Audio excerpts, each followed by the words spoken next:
Good morning everyone. आप सभी लोगों का स्वागत है। आज 11 अगस्त है तो दैनिक जागरण के राष्ट्रीय संस्कृत न्यूज़पेपर में पीटी मेंस और इंटरव्यू और इन कौन कौन से न्यूज़ को कवर किया गया उसको हम लोग देखेंगे, उस पर नज़र डालेंगे। आगे बढ़ने से पहले आप यूट्यूब चैनल को जरूर सब्सक्राइब कीजिए, शेयर कीजिए, सपोर्ट कीजिए, बेल आइकन को दबाएं ताकि सारे नोटिफिकेशन सबसे पहले आप तक पहुँचे। और साथ ही साथ आप युक्ति आई इसका ऐप जरूर डाउनलोड कीजिएगा। ऐप आप गूगल प्ले स्टोर से भी डाउनलोड कर सकते हैं, एप्पल स्टोर से, और साथ ही साथ हमारा वेबसाइट विजिट कर सकते हैं www.yuktiais.in पर भी आप विजिट करके सारी चीज़ें प्राप्त कर सकते हैं। रेगुलर चीज़ों को अपडेट किया जा रहा है, आप देखते चलिएगा, सभी चीज़ों का लाभ लीजिए। चलिए आगे बढ़ते हैं। आगे बढ़ने के लिए आपको ध्यान रखिएगा पहले चीज़ों को। सबसे पहले चुनाव आयुक्त के चयन समिति के बाहर होंगे प्रधान न्यायाधीश, ऐसा न्यूज आया है। न्यूज आने पर यह टॉपिक आपको यूपीएससी के जीएस पेपर 2 संवैधानिक संस्थाओं से संबंधित जो सेगमेंट है उसमें आपको प्रश्न पूछा जाएगा। स्टेट पीसीएस वाले अपने जीएस के टॉपिक में जहां पॉलिटी का पार्ट होता है उसके साथ टैली करेंगे, इस न्यूज़ को देखेंगे। यहाँ पर बातें की गई हैं क्या कि जो केंद्र सरकार मुख्य चुनाव आयुक्त है और चुनाव आयुक्तों की नियुक्ति सेवा संबंधी विधेयक को गुरुवार को विपक्ष के भारी भरकम हंगामे के बीच राज्यसभा से पेश किया गया। ध्यान रखिएगा 3 सदस्यीय समिति चयन की जाती थी जिसमें आपको करेगी, जिसके आधार पर प्रधानमंत्री और जो प्रधान न्यायाधीश होंगे, चीफ जस्टिस ऑफ इंडिया, उनको इससे बाहर रखा गया। प्रधानमंत्री इस समिति के अध्यक्ष होंगे। लोकसभा के विपक्ष के नेता और विपक्ष के नेता पीएम द्वारा नामित केंद्रीय मंत्री इसके सदस्य होंगे। तो ध्यान रखिए, अब 3 सदस्यीय कमेटी की बात की जा रही है जिसमें पहला क्या होगा, पीएम होगा। दूसरा विपक्ष का नेता होगा, जो विपक्ष का नेता होता है, सदन का नेता विपक्ष का नेता जो विपक्ष के पार्टियों, जो सबसे बड़ी पार्टियों के तौर पर होता है। ध्यान रखिएगा उसके अतिरिक्त पीएम के द्वारा नामित कोई केंद्रीय मंत्रिमंडल का कोई एक जो केंद्रीय स्तर का जो कैबिनेट स्तर का जो मंत्री होगा वो होगा। तो 3 स्तर को समझने का प्रयास कीजिएगा। ध्यान रखिएगा इस संवैधानिक पीठ का फैसला अदालत में कहा गया था कि सरकार जब कोई कानून नहीं बना देती तब तक उसकी नियुक्ति 3 सदस्यीय उच्च स्तरीय कमेटी करेगी। ध्यान रखिएगा इस कमेटी की बात की जा रही है, इसी विधेयक पर बात चल रही है जहां पर विपक्ष के द्वारा बातें रखी गई, अपनी बातें रखी, अपनी कंसर्न रखी गई, जिसमें कहा गया है कि क्या है कि जो इससे क्या होगा, चयन समिति 3 सदस्यीय, 2 सदस्य सरकार से ही होंगे, एक तो खुद पीएम और एक जो कैबिनेट उनके द्वारा नामित व्यक्ति जो होगा वो। हालांकि नेता जो विपक्ष का होगा वो भी शामिल है। हालांकि अब बहुमत से जब निर्णय लिए जाएंगे तो सरकार के पक्ष भारी पड़ेंगे। तो यहाँ पर बात हो रही इस विधेयक में मुख्य चुनाव आयुक्त और चुनाव आयुक्तों की सेवा शर्तों को सुधार की बात भी हो रही है। तो ध्यान रखिएगा इसके पॉजिटिव इम्पैक्ट और नेगेटिव इम्पैक्ट समझने का प्रयास कीजिएगा। देखिए शासन में नैतिकता इंपॉर्टेंट हो गई है ना, नैतिकता इंपॉर्टेंट हो गई। वर्तमान में जो सरकार कार्य कर रही है वही पद्धति आपको अगले सरकार तक दिखेगी। तो ध्यान रखिएगा कि इन पदों पर नियुक्ति कैसे की जाती है। इन पदों पर नियुक्ति करने से पहले उस पद पर चयन करने वाले व्यक्तियों की पूरी जांच पड़ताल की जाती है। सारे भ्रष्टाचार से मुक्त प्रशासन अगर उनका होता है उस आधार पर उनकी चयन की जाती है। ऐसे व्यवहारिक स्तर पर हमको देखने को मिलता है, पर सैद्धांतिक स्तर पर देखने को मिलता है, पर व्यवहारिक स्तर पर इसकी उलट चीज़ों को हम देखते हैं।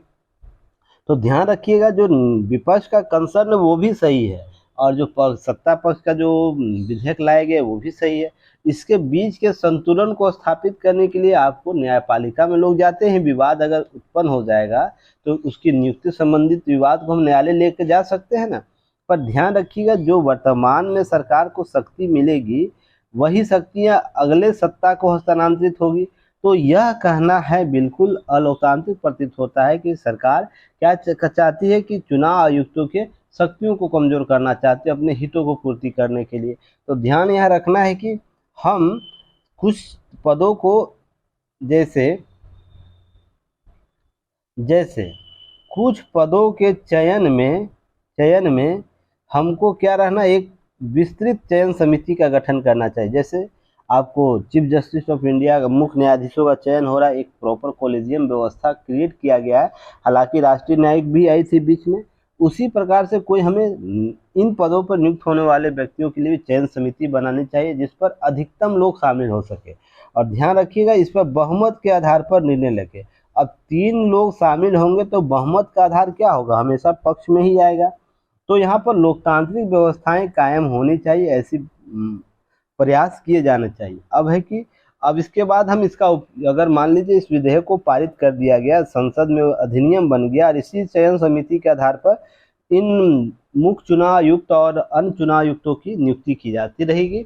तो उसके बाद देखना होगा केस स्टडी के तौर पर जो पद पर चयन होंगे, क्या उनका व्यवहार, उनका कार्यकरण संवैधानिक है या नहीं है, क्या किसी प्रकार का किसी प्रकार का पक्ष सरकार का ले रहे हैं या न्यूट्रल होकर काम करे।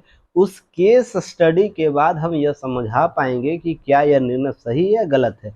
तब तक हम वेट इसका केवल कर सकते हैं। क्लियर हो गया। इसी के लिए अतियोक्ति में मत आइएगा कि अभी ही डायरेक्ट इसे क्या कर देना, खारिज कर देना। आप यूपीएससी एस्पिरेंट हो, पीसीएस एस्पिरेंट हो, तो आपके पास अभी न्यूट्रल व्यू होने चाहिए। न्यूट्रल व्यू में वेट एंड वॉच करना होता है। हम समय पर इसकी व्याख्या करेंगे केस स्टडी समझ कर, ठीक है ना। तो इसको समझने का अब चलिए एक प्रश्न का उत्तर दीजिएगा। मुख्य चुनाव आयुक्त वर्तमान में कौन है, अन्य चुनाव आयुक्त कौन कौन है, इनका कार्यकाल क्या होता है, उम्र सीमा कितनी होती है और इस पर इनको शक्तियां क्या क्या प्राप्त है। सारे क्वेश्चन का आंसर कमेंट सेक्शन में दीजिएगा। यही सब प्रश्न आपको पीटी लेवल पर पूछे जाते हैं। अगर सीरियस चीज़ों से कवर करनी है तो सही है, नहीं तो फिर कहानियां समाप्त हो जाएंगी। अब है कि एक चीज़ ध्यान रखिएगा, ज्ञान वापी जो मामला है, सर्वे चल रहा है, उसमें मीडिया से साझा करने पर रोक लगाई गई है। मीडिया ट्रायल करने से आपको रोक लगाई गई है। इसको मीडिया ट्रायल भी हम कर सकते हैं। जो मान लीजिए किसी भी मुद्दे पर अपनी वैचारिक बौद्धिक क्षमता का प्रदर्शन करता है जिस स्तर पर जाकर, तो लगता है कि अभी ही न्याय हो गया है, तो इससे क्या हो, अराजकता फैलेगा। तो आपसे यहाँ से प्रश्न क्रिएट किए जा सकते हैं। कहाँ पर, इंटरव्यू के सेशन में। तो इंटरव्यू में आप जब पैनल पर जाइएगा तो आपसे यहाँ प्रश्न पूछा जा सकता है, क्या होता है मीडिया ट्रायल, क्यों इसको रोक लगाई जा रही है। और अच्छी बात है ना कि हम मीडिया को साझा करेंगे तो लोग जान पाएंगे क्या हमारी संस्कृति है, किस प्रकार के चीज़ों का पता चल रहा है। हम बंद लिफाफे में अगर न्यायालय को देंगे तो वो बंद ही रहेगा, जनता तो इसे जान नहीं पाएगी। तो ये बहुत अच्छा कदम है कि मीडिया को हम दे पाएंगे। पर आपसे यहाँ प्रश्न पूछा जाएगा, अगर हम इसे दे देते हैं, मीडिया ट्रायल चलाया जाता है तो इसका नुकसान क्या होगा।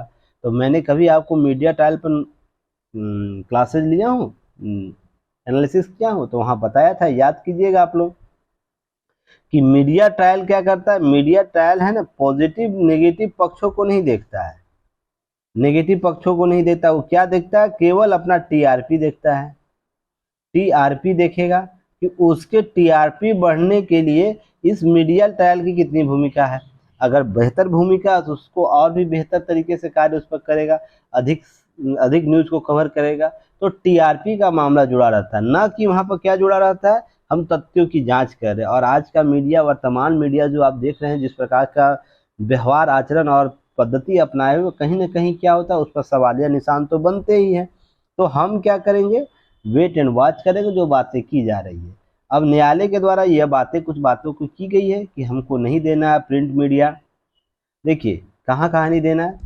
एएसआई के वादी पक्ष और प्रतिवादी पक्ष की ओर से कोई जानकारी नहीं देने के बावजूद print media, internet media, electronics media गलत ढंग से बगैर औपचारिक सूचनाओं का सर्वे के संबंध में कोई समाचार प्रकाशित करता है तो उसके विरुद्ध विधि के अनुसार आवश्यक कार्रवाई की जाएगी। अगर हम एसआई से परमिशन नहीं लेते और ऐसा काम करते हैं तो क्या होगा, विधिक कार्रवाई की जाएगी। और ये सख्ती होनी भी चाहिए। अब ध्यान रखिएगा, प्रकृति इसकी बहुत संवेदनशील है। इससे क्या हो सकते हैं, दो धर्मों के बीच क्या हो सकता है, वैचारिक मतभेदता बढ़ सकता है, सांस्कृतिक विरोध उत्पन्न हो सकता है, तथा तथा तथा क्या, स्वास्थ्य और लोक स्वास्थ्य संबंधित चिंताएं व्यक्त हो सकती है। तो क्या करना है, हमें साइलेंट मोड में कार्य करना है ताकि हम न्यायालय के फैसले का वेट कर सके, उसके बाद चीज़ों को स्पष्ट करें। तो यहाँ पर इन सब चीज़ों को ध्यान में रखना है और आगे बढ़ना है। यहाँ से प्रश्न आपको पूछा जा सकता है, तो कुछ प्रश्न का उत्तर आप लोग दीजिएगा कमेंट सेक्शन में। मीडिया ट्रायल क्या होता है, मीडिया ट्रायल क्या होता है। मीडिया ट्रायल के कुछ पॉजिटिव एग्जाम्पल आपको हमको बताने हैं और कुछ नेगेटिव एग्जाम्पल बताने हैं। जिसमें मीडिया ट्रायल किया गया तो उसके पॉजिटिव रिजल्ट आए थे किसी मुद्दे पर, और कोई ऐसा आपको मीडिया ट्रायल का उदाहरण देना है जिस पर नेगेटिव रिजल्ट आया था, जितनी अपेक्षा की नहीं गई थी उससे और भी बदतर स्थितियां बन गई थी। तो उसके संदर्भ में आपको आंसर दीजिएगा। थोड़ा सा सर्च करना सीखिए, सर्ची बनिए। चलिए आगे हम बात करेंगे। देखिए एक न्यूज़ और बेहतर खतरनाक न्यूज़ यह है जिसमें हम क्या बोल रहे हैं, सतर्क हो जाए, आपके दिल तक पहुंच गया है माइक्रो प्लास्टिक। अब माइक्रो प्लास्टिक के संदर्भ में हम लोग पहले भी चर्चा की है, अगर याद हो तो कमेंट सेक्शन में बताइएगा और आप लोग रेगुलर जवाब दीजिए, ठीक है ना। कुछ स्टूडेंट के द्वारा चिंताएं व्यक्त की गई हैं कि कोर्सेज पूरा नहीं हुआ है, तो उसके लिए मैं जल्द ही आप लोगों को सारी चीज़ें अवेलेबल करा दूंगा। और थोड़ी सी बौद्धिकता का परिचय आप लोग दीजिएगा, ठीक है ना। इशारा ही काफ़ी होता है समझदार लोगों के लिए। बौद्धिकता का परिचय दीजिए, ठीक है ना। और उससे ज़्यादा मैं नहीं कहूँगा। जल्द ही आप लोग सारी कोर्सेज में जो टारगेट बैच का था यूपीएससी और स्टेट पीसीएस का, उसको पूरा कर दूंगा, आप लोग उसका लाभ ले लीजिएगा, ठीक है ना। चलिए आगे हम बात करते हैं। अब यह यूपीएससी का जीएस पेपर 1 और 3 में आएगा, ध्यान रखिएगा। सामाजिक मुद्दे स्वास्थ्य संबंधी चिंताओं के संदर्भ में, ठीक है। तो यह जो टॉपिक है क्यों खतरनाक स्थिति में आ गई है, खतरनाक स्थिति में क्यों आई कि जब हम हमारे लंग्स तक, हमारे फेफड़ों तक, हमारे दिल तक ये पहुंच चुका है, अब कुछ समय के बाद ये डीएनए फॉर्मेटिंग में पहुंच जाएगा। तो ध्यान रखिएगा यह क्यों स्थिति ऐसी आई है। तो सबसे पहले इस पिछली सदी की शुरुआत में जो प्लास्टिक उपयोग किया गया था, आविष्कार किया गया था, वो बहुत टिकाऊ स्तर का होता। जो हमारे साधन उस समय उपलब्ध थे उससे बेहतर विकल्प हमें देता था। तो मानव प्रवृत्ति क्या है, मानव प्रवृत्ति यह है किसी वस्तु का अंधाधुंध प्रयोग करना, कोई नियमित नियम कानून के आधार पर नहीं करना। अभी भी सिंगल यूज प्लास्टिक है, तो अनपढ़ को तो छोड़ दीजिए, बौद्धिक लोग भी क्या करते हैं, प्लास्टिक यूज करते हैं, सभी समस्याओं को जानते हुए भी। तो समस्या यही है कि मानव प्रवृत्ति चेंज नहीं हुई है। तो क्या हुआ कि मानव प्लास्टिक समक्ष सबसे बड़े खतरे के रूप में उभरा है। अमेरिकी सर्जन ने पहले और बाद में किए गए दिल के ऊतकों के यानी टिश्यू के नमूनों में माइक्रो प्लास्टिक कण होने की पुष्टि की है। कुछ लोगों का वहाँ ऑपरेशन किया गया जिसके आधार पर वहाँ पर उनके टिश्यूज में आपको नमूने प्राप्त हुए माइक्रो प्लास्टिक के। और ध्यान रखिएगा माइक्रो प्लास्टिक के वर्गीकरण में आप लोगों को बताया गया था जो सबसे सूक्ष्म कण के तौर पर होता है, जिसे हम नंगी आंखों से नहीं देख सकते, केवल टेलीस्कोप से देख सकते हैं, माइक्रो के तौर पर उसे वर्गीकृत किया जाता है। और प्लास्टिक जो उसमें शामिल हो उसे माइक्रो प्लास्टिक कहते हैं, जो 10 mm से आपको नीचे का रहता है। ध्यान रखिएगा टिकाऊ होना प्लास्टिक की खूबी थी, इसलिए इसने क्या किया, जबरदस्त तरीके से लोगों ने इसका उपयोग किया। पर यह प्लास्टिक नष्ट नहीं होता है, लंबे समय तक मिट्टी पानी में पड़े होने के कारण यह प्लास्टिक गलता नहीं है, फिर भी ये क्या करता है, नुकसान पहुंचाता है, जिसके आधार पर हम जल के स्रोतों में इसे फेंकते हैं। आप देखते होंगे आसपास कहीं भी आपके एरिया में जहाँ पर गड्ढा है या इस प्रकार से जहाँ पानी स्रोत होता है, तो हम अनायास इसे फेंक देते हैं वहाँ पर, जिससे क्या होता है उसका आपको उसका हानिकारक प्रभाव मिट्टी में, मृदा में, जल स्रोतों में देखने को मिलता है। और वो हम किसी न किसी रूप से उसका उपयोग करते ही है, जैसे उस जगहों पर हम फसल उपयोग करते हैं। तो देखते हैं क्या कि आपको उसका हानिकारक प्रभाव होता है। आप दिल्ली में रहते हैं तो आप जाइएगा, दिल्ली में कहाँ जाना है आपको, है दिल्ली में आपको जाना है वजीराबाद, वजीराबाद जाना है, ठीक है ना। वजीराबाद एरिया में जाके देखिएगा, वहाँ पर कृषि की जाती है, उसके आसपास के एरिया को देखिएगा कि प्लास्टिक कितना उस एरिया में है, ठीक है ना। साथ ही साथ अगर पटना में आप रहते हैं तो फतुहा साइड जाइएगा, आपको प्लास्टिक के ढेर पर खेती होता हुआ दिखेगा। और वही शहरों के आसपास जो शहर होते हैं उसके वहाँ के फसलों को शहरी खाद्य पदार्थों में उपयोग किया जाता है। तो कहीं ना कहीं आपको माइक्रो प्लास्टिक के तौर पर आपके शरीर में चीज़ें प्राप्त हो रही है। तो आप इस चीज़ों को समझने का प्रयास कीजिए। आपके शहर में भी, आप देश के किसी भी कोने में रहिए, शरीर में माइक्रो प्लास्टिक जा रहा है जो कैंसर के मुख्य कारणों में भी शामिल हो रहा है। तो क्या होता है, माइक्रो प्लास्टिक के कण की बातें शोध करने सामने आई। अमेरिका के अनेक केमिकल सोसाइटी ने अध्ययन प्रकाशित किया, चिंता व्यक्त की है। अब इसके साथ ही साथ माइक्रो प्लास्टिक तो हद तो था ही था ना, उसके ऊपर से वायु प्रदूषण के भी खतरे की चिंता के व्यक्त किए। अमेरिकन हार्ट एसोसिएशन ने जारी किया कि वायु प्रदूषण के कारण दिल की बीमारी में 1990 में 26 लाख लोग असमय मौत या स्थायी अपंगता के शिकार हुए थे। जो 2019 में यह बढ़कर 35 लाख हो गया। सोच के लिए देखिए 10 लाख की वृद्धि होगी। और 204 देशों में 204 देशों से 1990 से लेकर 2019 के बीच के आंकड़ों को समाहित करते हुए global wonder of disease study का यह तथ्य सामने आया, एक रिपोर्ट जारी किया जिसमें यह बातें की जा रही है। तो देखिए मानव पृथ्वी, मैंने कुछ दिन पहले ही बताया है, मानो अगले 50 से 100 साल के अंदर क्या नहीं हो, सतर्क नहीं हो, 50 से 100 साल के तहत, सॉरी 50 साल में उल्टा बोल रहा हूँ, 10 से 20 साल तक सतर्क नहीं हो, सारी समस्याओं का समाधान ढूंढने के लिए तत्परता नहीं दिखाए और क्या करे, एक्टिव मोड में वर्क नहीं करे, जलवायु परिवर्तन का मुद्दा हो या इस प्रकार के कोई भी मुद्दा हो जिससे हमें स्वास्थ्य संबंधित चिंताएं व्यक्त करती है, तो मैंने आपको क्या बोला था, इसका असर 50 से 100 साल में दिखेगा, स्पष्ट तौर पर दिखेगा। और 100 साल से लेकर 200 साल तक मानवीय अस्तित्व पर खतरा होगा।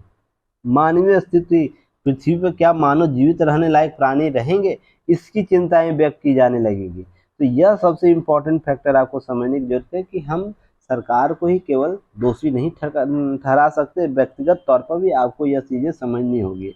अगर प्रत्येक मेरे स्टूडेंट या और भी संस्थानों के स्टूडेंट अगर यह तय कर ले कि आपके घर में इससे संबंधित प्रदूषण ना हो, तो आप इसके लिए सामूहिक प्रयास भी कर सकते हैं, ठीक है ना। तो ऐसा भी आप लोग को करना है, सपोर्ट करना है। चलिए आगे बात करते हैं। देखिए यह लाइन आप लोग कोटेशन याद रखिएगा, इससे में पूछा जा सकता है, ठीक ना। इससे जितना दूर रखेंगे राजनीति उतना करीब आएगा शांति, या इससे मिलाते हुए टैगलाइन करते हुए बहुत से प्रश्न बनाए जा सकते हैं, जहां पर आपको यह समझाने का प्रयास किया जा सकता है कि आपसे प्रश्न किया जा सकता है, पूछा जा सकता है, क्या राजनीति हर मुद्दे पर होनी चाहिए या राजनीतिक मुद्दे राजनीति के लिए बने हैं। और हम इसी संदर्भ में इसको देखेंगे। देखिए प्रधानमंत्री के द्वारा कुछ बातें बताई गई है जिसको आपको गौर करने की जरूरत है। क्या आपको ऐसा लगता है कि हमारे सिस्टम पिछले कुछ, जब से हम लोग आज़ादी पाए हैं, बहुत से कार्य बेहतर हुए हैं, इसको नज़रअंदाज नहीं किया जा सकता है, पर कुछ ऐसे नासुर वाले काम किए गए हैं जिसका हम घाव है ना बहुत लंबे समय के बाद उसका भरेगा, जिसमें आपको मणिपुर का मामला भी देखने को मिलता है। सोच के देखिएगा, राष्ट्रीय एकता अखंडता के संदर्भ को ध्यान में रखते हुए कि आप पहले क्या है, राष्ट्र के नागरिक है, राष्ट्र को जवाबदेह सशक्त बनाने के लिए, मजबूत बनाने के लिए आपकी जवाबदेहिता क्या है, आप किन अधिकारों क्षेत्रों का प्रयोग कर सकते हैं। तो ध्यान रखिएगा, ऐसा भूभाग अलगाव के आग झोंक दिया शासनकाल में, मैं नाम नहीं लूंगा, बस आपको ध्यान रखना है, ऐसा जो कार्य महान भूभाग जो था मणिपुर, वो अलगाव के क्षेत्र में लंबे वर्षे से रहा, आज़ादी के साथ ही लंबे अरसे से रहा है अधिकार क्षेत्रों को लेकर। जब मणिपुर हर व्यवस्था उग्रवादी संगठनों के मर्जी से चलती थे, तो सरकारें कहाँ थी, जो भी सरकार रही, कांग्रेस की सरकार रही उस दौरान, बीजेपी की भी सरकार रही है और भी लोगों की सरकार रही है केंद्र में, तो सरकारें कहाँ थी। अब कांग्रेस ज्यादा दिनों तक रहा इसलिए कांग्रेस का नाम आ जाता है ना, पर सरकारें कहाँ थी यह सोचने वाली बात है। उसके सरकारी दफ्तरों में महात्मा गांधी की तस्वीर नहीं लगाने दी जाती थी मणिपुर जैसे क्षेत्रों में, तब सरकारें कहाँ थी यह समझने का। देखिए तस्वीर लगाने मात्र का उद्देश्य यही नहीं है कि हम केवल राष्ट्रपति के प्रति कृतज्ञता व्यक्त करें, उससे शासन व्यवस्था का स्वरूप पता चलता है ना कि हम किस पर बिलीव करते हैं। तो यह भी एक आपको समझने की जरूरत है। चौथा है कि मणिपुर स्कूलों में राष्ट्रगान होने देने के निर्णय होते थे, ना होने के, तब सरकार कहाँ होती थी। अब देखिए राष्ट्र की एकता अखंडता का परिचय क्या होता है, हम स्कूलों में राष्ट्रगान गाते हैं और भी बहुत सी एक्टिविटी करते हैं जिसके आधार पर हमें यह समझ में आता है कि हम एक सामूहिक तौर पर एक राष्ट्र भूभाग के लोग हैं। तो अगर यह भी नहीं किसी विद्यालय किसी क्षेत्र में किया जा रहा, उसमें सरकारी व्यवस्थाएं कहाँ है, सोचने वाली बात है। फिर इसके बाद राजनीति के दायरे से बाहर न होते हुए मानवता के लिए, न ही देश के लिए, ये उनका पॉलिटिकल व्यू हो सकता है, पर ये जो ऊपर का 4 टॉपिक है वो आपके काम का है, जिससे आप कुछ शब्दों को निकालकर अपने अध्ययन अध्यापन में शामिल कर सकते हैं। तो थोड़ा सा इसको देखना, अच्छे से कवर करना। चलिए आगे बढ़ते हैं। आप लोग युक्ति या इसको सपोर्ट कीजिए, टेलीग्राम चैनल पर डेली क्विज होते हैं, MCQ क्विज कराए जाते हैं, उसका भी लाभ लीजिए। साथ ही साथ आपको जल्द ही आपको वेबसाइट के माध्यम से भी आपको क्विज दिए जाएंगे, ठीक है ना। डेली 10 क्वेश्चन दिए जाएंगे, जल्द ही उस पर वर्क हो रहा है, हम लोग उसको प्रोवाइड कराएंगे, जिस पर आप लोग वेबसाइट या तो अपने ऐप पर भी जाके फ्री टेस्ट में आप जाके दे सकिएगा। तो जल्दी उस पर वर्क हो रहा है, कुछ दिन और समय लगेगा, ये 1 वीक में ये स्टार्ट हो जाएगा। तो आप सभी तरीके से आपको सपोर्ट करने का प्रयास किया जा रहा है। लाभ लीजिए, अधिकतम लाभ लीजिए, आपको कम पैसे में अधिकतम चीज़ें दी जा रही है। हमारा प्रयास यही है, हम केवल मार्जिनल कॉस्ट पर काम करें, जिसके आधार पर क्या है कि हम न्यूनतम फी लेंगे, अधिकतम आपको सेवाएं देंगे, ठीक है ना। तो थोड़ा सा कोऑपरेट कीजिए, सपोर्ट कीजिए, आप लोग जो भी फैसिलिटी दी जा रही है ऐप पर, वेबसाइट पर, उसका लाभ लीजिएगा और अपने अध्ययन अध्यापन को ठोस आधार पर लेके जाइएगा। बातें कम, बकवास कम बातें कीजिए, सीधी बात कीजिए, ठीक है ना। चलिए आगे बढ़ते हैं, नीचे आते हैं। अब यहाँ से 2-3 पॉइंट आपको लेना होगा जहाँ से आपको प्रश्न लगातार पूछे जा सकते हैं और चर्चा में भी रहता है। देखिए क्या, इन्फोसिस के सह संस्थापक जो है ये NR नारायण मूर्ति, गुरुवार को ये ससुर जी हैं, किनके ससुर जी हैं, ऋषि सुनक के ससुर जी हैं, जो इंग्लैंड के प्रधानमंत्री उनके ससुर जी हैं। उनकी बेटी का ब्याह उनसे हुआ है, तो शादी हुई है, तो ध्यान रखिएगा ऐसे ही। और इन्फोसिस के सह संस्थापक है, तो ये ऐसे ही इम्पोर्टेंट व्यक्ति हैं, तो ध्यान रखिएगा। लोकतंत्र के सर्वोत्तम काम करता है जहां प्रत्येक नागरिक को अपनी आस्था और विश्वास का पालन करने के लिए स्वतंत्रता दी जाती है। मूर्ति जी के द्वारा यह भी बातें की कि भारत में लोकतंत्र तभी समृद्ध होगा जब ऐसी मानसिकता बनाई जाएगी जो मतभेदों के बजाय विभिन्न मान्यताओं को समानता को उजागर करे। हम विभिन्नताओं को डेवलप नहीं करें, बल्कि समानता के लिए मतभेदों के बजाय हम क्या करें, संवाद का कॉन्सेप्ट डेवलप करें, समानता का आधार लाने के लिए प्रयास करें। और अमेरिकी राष्ट्रपति फ्रैंकलिन डी रूजवेल्ट के कथन की उनकी चर्चा की गई है, जो आपको लगातार प्रश्न में पूछा भी जाता है, जैसे अभिव्यक्ति की स्वतंत्रता, आस्था की स्वतंत्रता, भय से स्वतंत्रता, अभाव से स्वतंत्रता। क्या आपको यह प्रश्न मेंस में नहीं पूछा गया है? बताइएगा। इन सारे चीजों को समझने का प्रयास कीजिएगा, ठीक है ना।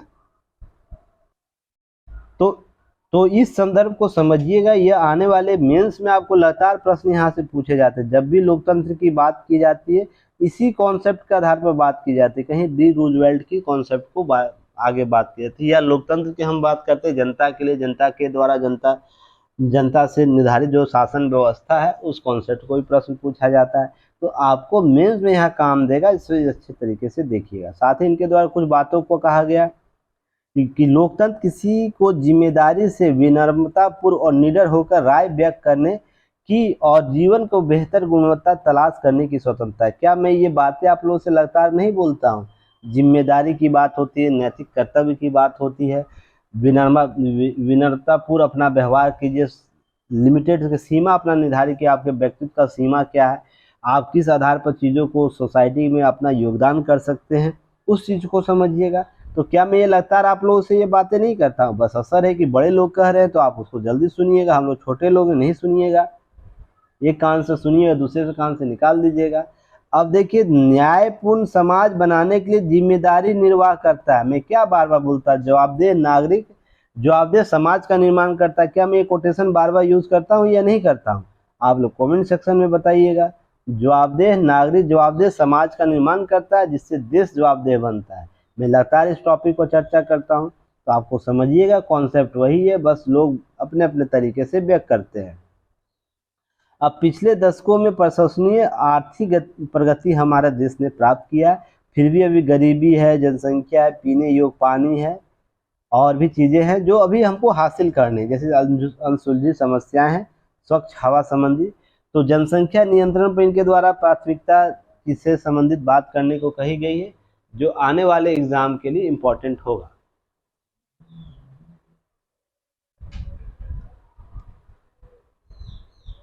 चलिए नेक्स्ट बात करते हैं, चीन की एक खतरनाक चाल है। देखिए, चीन हमें, जब भारत अमेरिका रिलेशनशिप की मैंने भारत और चीन के बारे में जब चर्चा कर रहा था, संबंध के बारे में, तो मैंने बहुत से मुद्दों की चर्चा की थी, याद कीजिए, सीमा से संबंधित चिंताएं, फिर उसके बाद वैचारिक मतों के संदर्भ में धार्मिक आधारों पर जो मत है जिसमें दलाई लामा का मुद्दा है। साथ ही साथ मैंने बोला था एक नए तरीके से चीन क्या कर रहा है, एक नए मुद्दे को क्रिएट कर रहा है हमारे बीच विवाद के लिए, क्या, नवाचार को लेकर। नवाचार में क्या वो नए नए तरीके से अपना कॉन्सेप्ट डेवलप कर रहा है जिससे हम भारतीय हितों को प्रभावित कर सके। और हमारे देश में कुछ लोग ऐसे भी हैं जो इसका सपोर्ट भी करते हैं। अब ध्यान रखिएगा, न्यूयॉर्क टाइम्स में एक छपी रिपोर्ट है आई है जो भारतीय राजनीति में भूचाल ला दिया। अब ये कैसे आया इसे समझने का प्रयास कीजिएगा, 1 सेकेंड होल्ड कीजिएगा। कि अमेरिकी उद्योगपति नेवल राय सिंघम अमेरिका, ब्रिटेन, दक्षिण अफ्रीका, ब्राजील जैसे कई देशों के अलावा भारत में भी चीनी सरकार और चीनी कम्युनिस्ट पार्टी के प्रोपेगेंडा का अभियान चलाता है या उसके द्वारा चलाया जा रहा है। तो चीनी सरकार ऐसा क्यों कर रही है कि किसी भारतीय उद्योगपति जो रहा है उसका डीएनए उसको इस तरीके से प्रमोट कर रहा है ताकि हम इन हितों की, अपने हितों की पूर्ति कर सके। तो ध्यान रखिएगा, सिंघम ने करोड़ों खर्च डॉलर करके जिन समाचार माध्यमों से इस्तेमाल किया उसमें भारत सक्रिय एक समाचार पत्र है न्यूज क्लिक भी शामिल है। भारतीय सुरक्षा एजेंसियों द्वारा 2011 में इसे चीनी समर्थन और भारतीय हितों के विरुद्ध दुष्प्रचार करने के लिए शिकंजा कसा और रोक लगाई थी। उस समय इस प्रकार के जितने भी थे उसमें 13 करोड़ से अधिक इसके सब्सक्राइबर थे जो क्या करता था, इसके वैचारिक मतों में भारतीय विरोधी तत्वों को लेकर आता था। अब है कि भारतीय एजेंसी उसी आरोप की पुष्टि न्यूयॉर्क टाइम ने की है जो पहले भारत में भारतीय एजेंसियों के द्वारा की जाती रही है। वही अखबार है जो मोदी सरकार के अक्सर निशाने पर लेता रहता था। ऐसे में स्वाभाविक था कि न्यूयॉर्क टाइम्स के रिपोर्ट पर भाजपा और मोदी सरकार के कई मंत्रियों, सांसदों के भीतर क्या होता था, आपको बाहर कांग्रेस हमला बोल देता था। तो बातें समझिएगा, तीर कहीं से चल रहा है, निशाना कहीं लगाना है। तो इसको लेकर सिंघम एक अमेरिकी कारोबारी है जिनका अमेरिका में वामपंथ माओवादी संगठन सक्रिय जुड़ाव है, जिसके आधार पर वो प्रोपेगेंडा चला रहा था। अब चीनी दूतावास द्वारा राजीव गांधी फाउंडेशन को मोटा पैसा दिया गया। डोकलाम विवाद के दौरान चीनी गांधी, जो राहुल गांधी है, द्वारा चीनी राजदूत से मुलाकात करते आरोप के पहले से घिरी हुई थी। अब न्यूज क्लिक का प्रकरण भी उनके मुश्किलें पैदा कर रही हैं जिन पर यह बातें आरोप प्रत्यारोप लग रहे हैं। अब ध्यान रखिएगा कि मैपिंग चाइनीज फुटप्रिंट जो है एंड इन्फ्लुएंस है of operations in the India शीर्षक रिपोर्ट जारी की गई है, जिस रिपोर्ट में यह बातें की गई कि व्यापार, राजनीतिक और जासूसी जैसे अनेक क्षेत्र जो है अलावा सिनेमा, मीडिया, थिंक टैंक, विश्वविद्यालयों में चीनी की गहरी घुसपैठ का लेखा जोखा दिया जा रहा है। और आपको शुरू से चीनी इन्वेस्टमेंट आपको भारत में देखने को मिलेगा भारत विरोधी तत्वों को बढ़ावा देने के लिए। अब यहाँ बात है कि भाई इतना क्यों छटपटा रहा, मैं इस पर बात करूंगा, पहले कुछ न्यूज को देख लीजिए। उसके बाद भारत में सुनियोजित राजनीति काम किया जा रहा है, समाचार, विचार, मनोरंजन, अध्ययनों की पेट बताई जा रही है। म्यूजिक स्ट्रीमिंग प्लेटफॉर्म गाना, जो गाना आता है प्लेटफॉर्म, जो ये गाना है एंटरटेनमेंट ऐप MX प्लेयर है। चीनी कंपनियां जो है 10 सेंट भी भारी भरकम निवेश किया है। और हम समाचार पत्रों की बात की जाए तो कंटेंट प्लेटफॉर्म डेली हंट करीब 200 करोड़ रुपया, और न्यूज डॉग एक समाचार पत्र जो 400 करोड़ रुपया चीनी निवेश है, जिसके कुल उपभोक्ता अगर माना जाए तो 13 करोड़ के आसपास है। तो ध्यान रखिएगा इतना निवेश क्यों भारत में इस प्रकार की खबरों को चलाने के लिए कर रहा है। और खासकर ध्यान रखिए चीनी निवेश वाली देसी कंपनियों का लगभग कम से कम 13 भाषाओं में मीडिया हाउसेज और प्रिंट मीडिया आपको अवेलेबल है, संस्थाएं चलती है। तो इसको ध्यान में रखिएगा, ये सब चीज़ें आपको हो रही है। अब समझने का प्रयास कि ऐसा क्यों करा, जब चीन में केवल एक भाषीय भाषा है तो दूसरे देशों में यह बहुभाषीय कॉन्सेप्ट को क्यों डेवलप कर रहा है, क्यों अपने विरोधी दूसरे देश में यह अपना प्रोपेगेंडा चलाने का प्रयास करता है। उसमें कुछ लोकल नेताओं का सहयोग लेता है, लोकल उद्योगपतियों का सहयोग लेता है। तो मूल तत्व समझने का प्रयास यह सहिएगा कि चीन यह मानता है कि हम विरोधियों को किस तरीके से उसके कॉन्सेप्ट को समझ सकते हैं। अगर उसके कॉन्सेप्ट को हम समझ सकें, उसके आधार पर हम आकलन करेंगे, उसके अनुसार रणनीति बनाएंगे, उसको धराशायी करेंगे। तो भारत में ऐसा क्यों किया जाता है कि हम किसी जो पक्ष में भी है, महत्वपूर्ण नेता है या महत्वपूर्ण व्यक्तित्व है, तो हम उस पर हमला करवाएंगे। ऐसा क्यों करता है? आसान सा तरीका है कि भारत में इस प्रकार के प्रोपेगेंडा को फैलाने के लिए, नेगेटिव न्यूज़ फैलाने के लिए लोग सोशल मीडिया में भरे पड़े हैं।